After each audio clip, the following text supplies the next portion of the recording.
Bathery MLA. I C Balakrishnan കർണാടകയിൽ ഒളിവിൽ തുടരും. ജില്ലാ സെഷൻസ് കോടതിയിൽ സമർപ്പിച്ച മുൻകൂർ ജാമ്യാപേക്ഷയിൽ 15-ന് അനുകൂലമായ വിധിയുണ്ടായാൽ മാത്രമേ ജില്ലയിൽ മടങ്ങിയെത്തൂ എന്നാണ് സൂചന.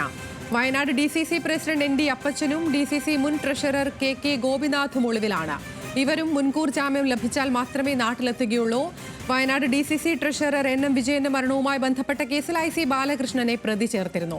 രതീഷ് വാസുദേവനുണ്ട് വിശദാംശങ്ങളുമായി. രതീഷ്, മുൻകൂർ ജാമ്യം ലഭിച്ചാൽ മാത്രം തിരികെ എത്തുക എന്നുള്ളതാണോ നിലപാട്? അതിനാൽ തീർച്ചയായും അത്തരത്തിലൊരു നിലപാട് ഐ സി ബാലകൃഷ്ണൻ ഉൾപ്പെടെയുള്ളവർ സ്വീകരിച്ചു എന്നാണ് മനസ്സിലാക്കാൻ സാധിക്കുന്നത്. കാരണം കഴിഞ്ഞ ദിവസം ഇത് സംബന്ധിച്ച് പ്രതിപട്ടികയിൽ ചേർത്ത സമയത്ത് ഇവരെ മൊബൈൽ ഫോണിൽ ഉൾപ്പെടെ ബന്ധപ്പെടാൻ കഴിയാത്ത സാഹചര്യത്തിൽ ഇവർ എവിടെയാണെന്നുള്ള ഒരു ആശങ്ക വലിയ തരത്തിൽ ചർച്ച ചെയ്യപ്പെട്ടിരുന്നു. ആ സമയത്ത് വീഡിയോ സന്ദേശവുമായി വന്ന് ഐ സി ബാലകൃഷ്ണൻ MLA കൃത്യമായി താൻ അടുത്ത ദിവസം തന്നെ നാട്ടിലെത്തും, താൻ ജനങ്ങൾക്കിടയിൽ ഉണ്ടാവുമെന്ന് അറിയിച്ചിരുന്നു. പക്ഷേ അതിനിടയ്ക്കാണ് സെഷൻസ് കോടതിയുടെ ഒരു നിർദ്ദേശം ഉണ്ടായത് 15 വരെ അറസ്റ്റ് തടയുമെന്ന്. ആ വിവരം കിട്ടിയതിന് ശേഷമാണ് ഇവർ ഇത്തരത്തിൽ ഒരു നിലപാടുമായി മുന്നോട്ട് വരും, അതായത് നാട്ടിലേക്ക് തിരിച്ചു വരുമെന്ന് പ്രതീക്ഷയുണ്ടായിരുന്നു. പക്ഷേ ഈ 15-ന് മുൻകൂർ ജാമ്യാപേക്ഷ പരിഗണിക്കുന്ന സാഹചര്യത്തിൽ അത് ജാമ്യം ഉറപ്പായാൽ മാത്രമാണ് നാട്ടിലേക്ക് വരേണ്ടതുള്ളൂ എന്ന തീരുമാനത്തിലാണ് ഐ സി ബാലകൃഷ്ണൻ ഇപ്പോൾ കർണാടകയിൽ തുടരുന്നു എന്നാണ് മനസ്സിലാക്കാൻ സാധിച്ചത്. അല്ലെങ്കിൽ അടുത്ത ദിവസം നാട്ടിലെത്തുമെന്ന് അദ്ദേഹം തന്നെ പറഞ്ഞിരുന്നു. പക്ഷേ 2 ദിവസമായിട്ടും അദ്ദേഹം നാട്ടിലേക്ക് എത്താത്തത് 15-ന് ഈ മുൻകൂർ ജാമ്യാപേക്ഷയെ സംബന്ധിച്ച് ഉറപ്പ് ലഭിക്കാൻ കാത്തിരിക്കുകയാണെന്ന് തന്നെയാണ് മനസ്സിലാക്കുന്നത്. അതുപോലെ തന്നെ ND അപ്പച്ചനും ഇതേ സാഹചര്യം 15-ന് ജാമ്യാപേക്ഷ ലഭിച്ച ശേഷം നാട്ടിലേക്ക് എത്താമെന്നാണ് കരുതുന്നത്. KK ഗോപിനാഥും ഇത്തരത്തിലൊരു നിലപാട് തുടരുന്നുണ്ട്. 15-ന് ശേഷം ഉള്ള ഒരു തീരുമാനം മതി, അല്ലെങ്കിൽ ഏതെങ്കിലും തരത്തിൽ മുൻകൂർ ജാമ്യം ലഭിക്കാത്ത സാഹചര്യം ഉണ്ടായാൽ അതുമായി ബന്ധപ്പെട്ട നിയമ കാര്യങ്ങൾ ആലോചിക്കുകയും അതിന് ഏതു തരത്തിൽ നിയമപരമായി മുന്നോട്ട് പോകണം എന്നുള്ള ചർച്ചയൊക്കെ ആണ് നടക്കുന്നത്. അത്തരത്തിൽ പാർട്ടിയിൽ നിന്ന് തന്നെ നിർദ്ദേശം ലഭിച്ചിട്ടുണ്ട്. ആ രീതിയിൽ ഇടപെടാനാണ് പാർട്ടിയുടെ നിർദ്ദേശം എന്നാണ് മനസ്സിലാക്കാൻ സാധിക്കുന്നത്. അതുകൊണ്ട് തന്നെ ഈ 15-ന് ശേഷം തന്നെയായിരിക്കും ഐ സി ബാലകൃഷ്ണനും ND അപ്പച്ചനും ഉൾപ്പെടെയുള്ളവർ നാട്ടിലേക്ക് എത്താനുള്ള സാധ്യത.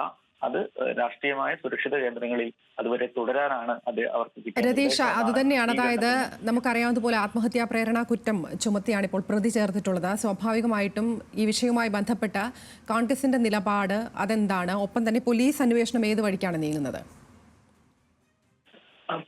പോലീസ് അന്വേഷണം ആദ്യഘട്ടത്തിൽ ഈ 4 പേർക്കെതിരെയാണ് പ്രതി ചേർത്തിട്ടുള്ളത്. അതിൽ മുൻ DCC പ്രസിഡന്റായ PV ബാലചന്ദ്രൻ ഇപ്പോൾ ജീവനോടെ ഇല്ല, അദ്ദേഹം മരണപ്പെട്ടു. ഈ 3 പേർക്കെതിരെ ആണ് ഇപ്പോൾ KK ഗോപിനാഥ്, അതുപോലെ തന്നെ ND Appachan, I C Balakrishnan MLA തുടങ്ങിയവരാണ് ഇപ്പോൾ 3 പേരാണ് പ്രതിപട്ടികയിലുള്ളത്. പരമാവധി തെളിവുകൾ ശേഖരിക്കുക ആദ്യഘട്ടത്തിൽ എന്നതാണ് ഇപ്പോൾ പ്രത്യേക അന്വേഷണ സംഘം സ്വീകരിക്കുന്ന മാർഗം. അത്തരത്തിലുള്ള ഫോൺ രേഖകൾ അടക്കമുള്ള വിവരങ്ങളാണ് ശേഖരിക്കുന്നത്. അതുകൊണ്ട് തന്നെ പ്രതി ചേർക്കപ്പെടുന്ന നിമിഷം അല്ലെങ്കിൽ അറസ്റ്റ് ചെയ്യപ്പെടുന്ന സമയത്ത് പരമാവധി തെളിവുകൾ ശേഖരിക്കുക എന്ന് തന്നെയാണ് ഇപ്പോൾ അന്വേഷണ സംഘം സ്വീകരിച്ചിട്ടുള്ള മാർഗങ്ങൾ. അതിനായിട്ടുള്ള പ്രവർത്തനങ്ങൾ നടന്നുകൊണ്ടിരിക്കുകയാണ്. മാത്രവുമല്ല, ഈ MLA ഉൾപ്പെടെയുള്ള ആളുകളെ അറസ്റ്റ് ചെയ്യണമെങ്കിലുള്ള നിയമപരമായ നടപടികളും അത്തരത്തിൽ തുടരുന്നുണ്ട്. കോൺഗ്രസിനെ സംബന്ധിച്ച് ഇത്തരം ആരോപിതനായ ഒരാൾ, കേസ് വന്ന ഒരാൾ അല്ലെങ്കിൽ പ്രതിപട്ടികയിൽ ചേർത്ത ആൾ അവരുടെ പാർട്ടി രീതി അനുസരിച്ച് ധാർമ്മികതയുടെ പേരിലോ മറ്റോ രാജിവെക്കുന്ന ഒരു രീതിയില്ല. ഇപ്പോൾ വിൻസൻ MLA ഉൾപ്പെടെ ഉള്ളവർക്ക് ഇത്തരത്തിൽ കേസുണ്ട്, പക്ഷേ അവർ രാജിവെച്ചിട്ടില്ല. അത് പാർട്ടിയുടെ, കോൺഗ്രസിന്റെ ഒരു കീഴ്വഴക്കമല്ല എന്ന നിലപാട് തന്നെയാണ് പൊതുവെ നേതാക്കൾ സ്വീകരിക്കുന്നത്. അതുകൊണ്ട് സ്വാഭാവികമായിട്ടും ഈ കേസ് വന്നാലോ അല്ലെങ്കിൽ ഒരുപക്ഷെ ഐ സി ബാലകൃഷ്ണൻ അറസ്റ്റ് ചെയ്യപ്പെട്ടാൽ പോലും അത്തരത്തിലൊരു നിലപാടിലേക്ക്, രാജിവെക്കുന്ന നിലപാടിലേക്ക് മാറാൻ സാധ്യതയില്ല. അതാണ് കോൺഗ്രസിന്റെ ഒരു കീഴ്വഴക്കമെന്ന് തന്നെയാണ് കോൺഗ്രസിന്റെ ഉന്നത നേതാക്കൾ സൂചിപ്പിക്കുന്നത്. അത്തരത്തിലൊരു രാജിയിലേക്ക് ഈ ഘട്ടത്തിൽ കോൺഗ്രസ് തീരുമാനമെടുക്കുമെന്ന് പറയാൻ കഴിയില്ല. അത്തരം ഒരു കീഴ്വഴക്കം അവർക്കില്ല. അതുകൊണ്ട് ആ രീതിയിൽ തന്നെയായിരിക്കും കോൺഗ്രസിനെ കാണുന്നത്. കേസ് തുടരട്ടെ, നിയമ വഴി തുടരട്ടെ.